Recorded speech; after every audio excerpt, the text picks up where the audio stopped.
Hello guys, welcome back to our channel Padhus life. ఈ వీడియోలో కాకరకాయ కారము ఎలా ప్రిపేర్ చేసుకోవాలో చూద్దాము.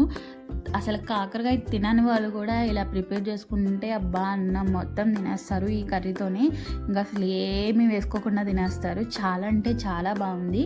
ఇంకా మీకైతే ఇలాంటి వీడియోస్ ఇంకా ఏమైనా కావాలి అనుకుంటే ప్లీజ్ లైక్ చేయండి. అలాగే మీ ఫ్రెండ్స్ అండ్ ఫ్యామిలీ మెంబర్స్ అందరికీ షేర్ చేయండి. అలాగే మీరు ఎప్పుడైనా ఈ కర్రీ ప్రిపేర్ చేసి ఉంటే ఎలా ప్రిపేర్ చేశారు ఏంటి అనేది కామెంట్ బాక్స్లో కామెంట్ చేయండి. నాకు కూడా తెలుస్తుంది కదా మీరే ప్రిపేర్ చేశారా లేదా, మీకు ఎట్లా వచ్చింది ఈ కర్రీ అనేది. సరే, ఇంకా కాకరకాయలను అయితే బాగా మనం వాష్ చేసుకోవాలి. ఇప్పుడు కాకరకాయ మీద పైన జిగ్జాగ్గా ఉంటుంది కదా, ఇంకా పొట్టంతా అది బాగా గీకేయాలి. ఎందుకంటే అదైతే ఇంకా చేదు ఉంటుంది. కాకరకాయ అన్నాక అది ఎంత తీసినా కొంచెం అయితే చేదైతే ఉంటుంది. బట్ కానీ మనం ఇంకా దాన్ని బాగా ఉన్న చేతిని సగం వరకు తీసేయాలి కదా, ఇంకా అందుకని చెప్పేసి మొత్తం అంతా గీకేసేసి ఇంకా వాటర్లో బాగా వాష్ చేయాలి.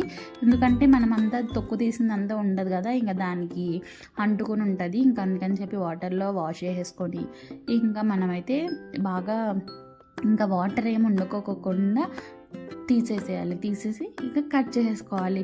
మామూలుగా మనము ఆనియన్స్ ఎట్లా కట్ చేస్తాము, ఇంకా నార్మల్ వెజిటేబుల్స్ ఎట్లా కట్ చేస్తాము, ఇంకా అలాగే కాకరకాయలను కూడా ఇట్లా ఇప్పుడు వీడియోలో ఎలా కనిపిస్తున్నాయో చూసారు కదా, ఇంకా అలా కట్ చేసేసుకుంటే సరిపోతుంది. ఇంకా మనకి మసాలా కావాలి కదా, అంటే కాకరకాయలు కట్ చేసేసుకున్నాము. ఇప్పుడు కారం ప్రిపేర్ చేసుకోవాలి కాబట్టి మనం ప్యాన్లో 1 టేబుల్ స్పూన్ ఆఫ్ ఆయిల్ వేసుకోవాలి. ఇంకా ఆయిల్లో 1 టేబుల్ స్పూన్ ఆఫ్ పచ్చెనగపప్పు, అలాగే 1.5 టేబుల్ స్పూన్ ఆఫ్ శనగపప్పు వేసుకోవాలి. దానిలోకి కొన్ని పల్లీలు వేసేసుకొని లో ఫ్లేమ్లోనే బాగా ఫ్రై చేసేసుకోవాలి. ఇవి ఇంకా హై ఫ్లేమ్ పెడితే బాగా మాడిపోతాయి దీనిలో. ఇంకా అందుకని చెప్పి మనం లో ఫ్లేమ్లోనే బాగా కుక్ చేసేసుకోవాలి.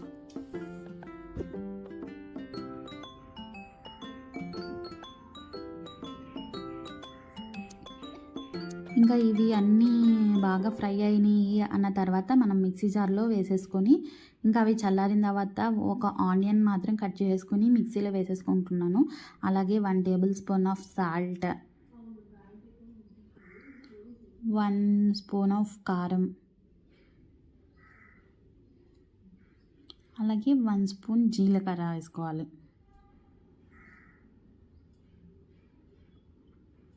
అలాగే ధనియాలు వేసుకోవాలి. మామూలుగా అయితే నా దగ్గర అయితే ప్రెజెంట్ ధనియాలు లేవు, ధనియాల పొడి ఉంది. ఇంకా అందుకని చెప్పి నేనైతే 1.5 టేబుల్ స్పూన్ ఆఫ్ ధనియాల పొడి అయితే వేసుకున్నాను. ఇంకా కొంచెం పసుపు, నేనైతే మ్యాక్సిమం పసుపు అయితే అన్నింటిలోనే వేస్తాను, ఎందుకంటే కొంచెం హెల్త్ మంచిది కాబట్టి. ఇంకా మనం మిక్సీ పెట్టేసుకోవాలి. ఇంకా మనం మిక్సీ పట్టిన తర్వాత మనకి పేస్ట్ అనేది ఇలా ఉంటుంది, ఒకసారి చూడండి.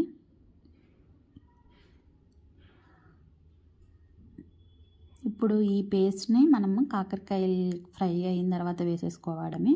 ఇంకా ఇప్పుడు మళ్ళీ మనము ప్యాన్లో 1 or 2 table spoon of oil వేసుకోవాలి. ఎందుకంటే కాకరకాయలు ఫ్రై అవ్వాలి కాబట్టి కొంచెం కాకరకాయ కర్రీకి అయితే కొంచెం ఆయిల్ అయితే ఎక్కువే పడుతుంది. 2 table spoon oil that is enough.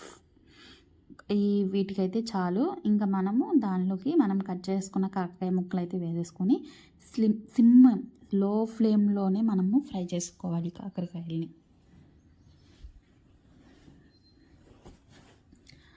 ఇంకా మనము ఈ కాకరకాయలని ఎక్కడ వరకు ఫ్రై చేసుకోవాలి అనుకుంటే ఇంకా లాస్ట్ ఫైనల్లో అబ్బాయి ఇంకొక 1-2 సెకండ్స్ ఉంటే మాడిపోతాయి కాకరకాయలు అన్న టైం వస్తుంది కదా, ఇంకా అప్పటి వరకు మనము ఇట్లా ఫ్రై చేసుకుంటూనే ఉండాలి సిమ్లో.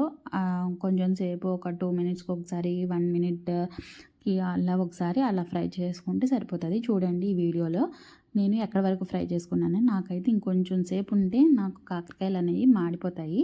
ఇంకా నేను అప్పుడు మనము పేస్ట్ చేసుకున్నాం కదా, ఇంకా మిక్సీలో ఆ కారం అయితే వేసేసుకొని ఇంకా వాటికి బాగా పట్టేలాగా బాగా మిక్స్ చేయాలి.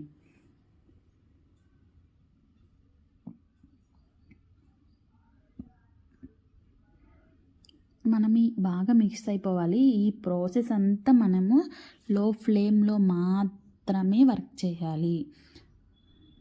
ఇంకా ఇప్పుడు మన పేస్ట్ ఈ కాకరకాయలు అంతా మిక్స్ అయిపోయిన తర్వాత కొంచెం పొడి పొడిగా రావాలి. ఇప్పుడు పేస్ట్ కూడా కొంచెం దాంట్లో ఉన్న వాటర్ అంతా ఎవాపరేట్ అయిపోయి కొంచెం పొడి పొడిగా రావాలి కర్రీ అయితే. ఇంకా అలా వచ్చినప్పుడు ఇంకా మనం ఆఫ్ చేసుకుంటే మనకి కాకరకాయ కర్రీ అనేది ప్రిపేర్ అయిపోతుంది. ఇంకా ఈ కాకరకాయ కర్రీని వేడి వేడి అన్నంలో తింటే అబ్బాబ్బాబ్బాబ్బా ఎంత బాగుంటుందోనండి.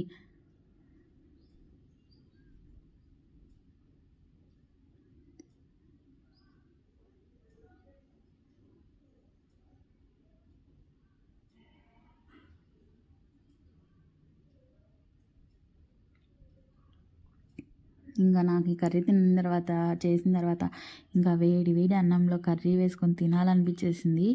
ఇంకా అందుకని చెప్పేసి ఒక థంబ్నెయిల్ కోసము ఇంకా అట్లా కాకరకాయలు 4 పెట్టి అట్లా పెట్టాను. ఇంకా రైస్ వేడి వేడిగా ఉంది, అప్పుడే కాకరకాయ కర్రీ అయిపోయింది. అబ్బా ఇంకా ఫుల్ తినాలనిపించేసింది. ఇంకా అందుకని చెప్పేసి తిన్నాను ఎలా ఉంటుందా టేస్ట్ అని. నాకైతే చాలా అంటే చాలా బాగుంది కర్రీ. ఒకసారి మీరు కూడా ట్రై చేయండి. అంతే గైస్ ఈ video. Bye. Please subscribe to my channel Paddu's life.